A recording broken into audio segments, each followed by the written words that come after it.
রাজনৈতিকভাবে হয়রানিমূলক যে মামলা হয়েছে ফ্যাসিস্ট সরকারের আমলে, তার মধ্যে এ পর্যন্ত ৭,১৮৪টি মামলা আইন মন্ত্রণালয় থেকে প্রত্যাহারের সুপারিশ করা হয়েছে। সুপারিশ করা তো অল্প কিছুদিন লাগে, বাট সুপারিশ হয়ে যায় আর কি।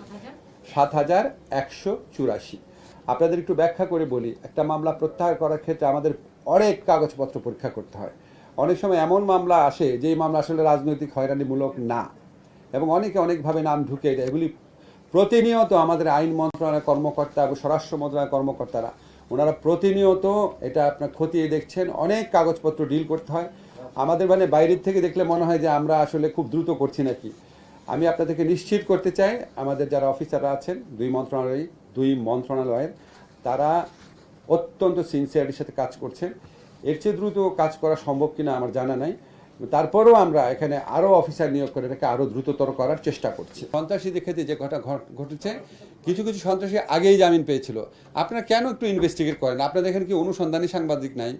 এই যে সুইডেন আসলাম যে মুক্তি পেল, তাকে কে জামিন দিয়েছে? সে তো অনেক আগে জামিন পাওয়া ছিল।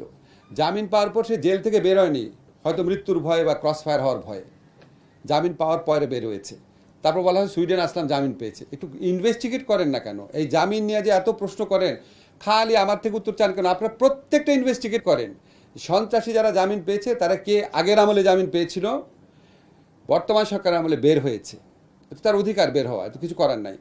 সন্ত্রাসীদের মধ্যে কারা হাইকোর্ট থেকে জামিন পেয়েছে, কারা আপনার নিম্ন আদালত থেকে জামিন পেয়েছে, কারা জামিন পাওয়ার পর বের হওয়ার পর ওইটাকে উচ্চ আদালতে চ্যালেঞ্জ করে আবার বাতিল করা হয়েছে, কয়জন হাইকোর্ট জামিন দেওয়ার পর আবার আপিলেট ডিভিশন আটকে দিয়েছে, কয়জন আবার বের হওয়ার পর পুলিশ আবার গ্রেফতার করেছে। এগুলো একটা থরো ইনভেস্টিগেশন করেন, থরো ইনভেস্টিগেশন করে আমাদেরকে এডুকেট করেন, তারপর আমরা বুঝতে পারবো আমাদের ভুল কোথায়।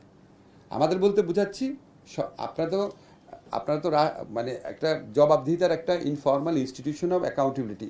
আপনারা যদি এরকম thorough in depth information based report করেন, তখন না মনে হবে আচ্ছা এখানে আমার গাফলতি আছে। এখন আপনি যদি হরে ধরে লিখে দেন এই আদালত থেকে জামিন হচ্ছে, আমি যদি দেখি না এখানে তথ্য অসম্পূর্ণ ভুল, তাহলে তো এটা আমার হেল্প হয় না। যাই হোক, আপনারা আমি শুধু বলতে চাই, সন্ত্রাসীদের জামিনের 4টা জিনিস ঘটেছে। এটা হচ্ছে আগের আমলে জামিন পাওয়া লোকরা আপনার বেল বন্ডে বের হয়ে গেছে, অনেক কিছু অধিকাংশ জামিন হাইকোর্ট থেকে হয়েছে। এই জামিনগুলো আবার আপিলের ডিভিশনে বেশ কিছু সংখ্যক বাতিল হয়েছে, নিম্ন আদালত থেকে কিছু কিছু জামিন হয়েছে। শোনার পর আমরা আবার এটা হাইকোর্ট ডিভিশনে আপিল করার চেষ্টা করেছি। কিছু কিছু ক্ষেত্রে বের হওয়া ব্যক্তিদেরকে গ্রেফতার করা যায়নি, অধিকাংশ ক্ষেত্রেই গ্রেফতার করা গেছে। আপনাদের সাথে আমি একমত, চিহ্নিত সন্ত্রাসীদের ক্ষেত্রে আপনার জামিন দেওয়ার প্রশ্নটি আমাদের আরেকটু সুগভীরভাবে বিবেচনা করে দেওয়া উচিত।